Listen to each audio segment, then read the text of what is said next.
नमस्कार दोस्तों, इजलास में आपका फिर से स्वागत है। मैं एडवोकेट दीपक आज आपको बताऊंगा कि अगर चोरी के बाद चोरी की सूचना इंश्योरेंस कंपनी को देने में देरी हो जाए तो क्या हमें इंश्योरेंस कंपनी क्लेम देगी। दोस्तों, हम जब भी कोई व्हीकल का इंश्योरेंस कराते हैं तो उसमें टर्म कंडीशन होती हैं और उन सब में एक शर्त ये भी होती है कि जब भी कोई एक्सीडेंट होता है तो आप उसकी सूचना तुरंत इंश्योरेंस कंपनी को दोगे और सर्वेयर आके सर्वे करेगा। तो इसी प्रकार अगर चोरी हो जाए गाड़ी तो उसकी सूचना देने में अगर देरी हो जाए तो क्लेम मिलेगा कि नहीं मिलेगा।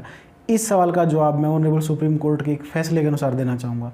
ऑनरेबल सुप्रीम कोर्ट के सामने जो केस था उसका टाइटल था जैना construction company versus oriental insurance. Case का नंबर था 1069 साल 2022।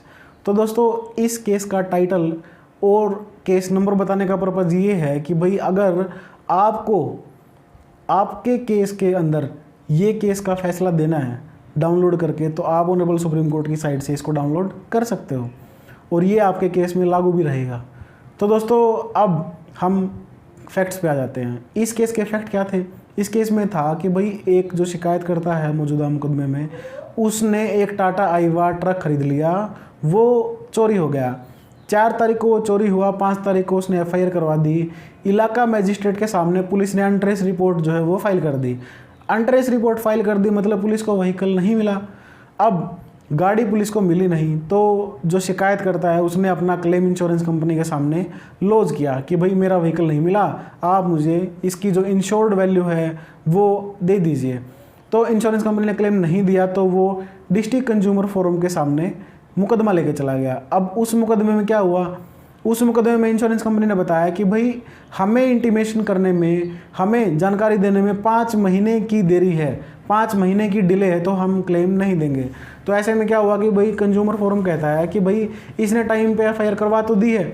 तो ऐसे में कोर्ट ने ऑर्डर किया कि भाई आप इंश्योर्ड वैल्यू उसका 6% ब्याज और उसके बाद साथ ही आप 10,000 रुपये मुआवजा मुकदमा करने का और 5,000 रुपये लिटिगेशन एक्सपेंस शिकायतकर्ता को दोगे। इंश्योरेंस कंपनी को जो है ये ऑर्डर आज नहीं आया और वो स्टेट कमीशन में चले गए। स्टेट कमीशन ने ऑर्डर किया कि भाई जो आपको 6% अमाउंट देनी थी अब वो आपको 9% का ब्याज देना पड़ेगा।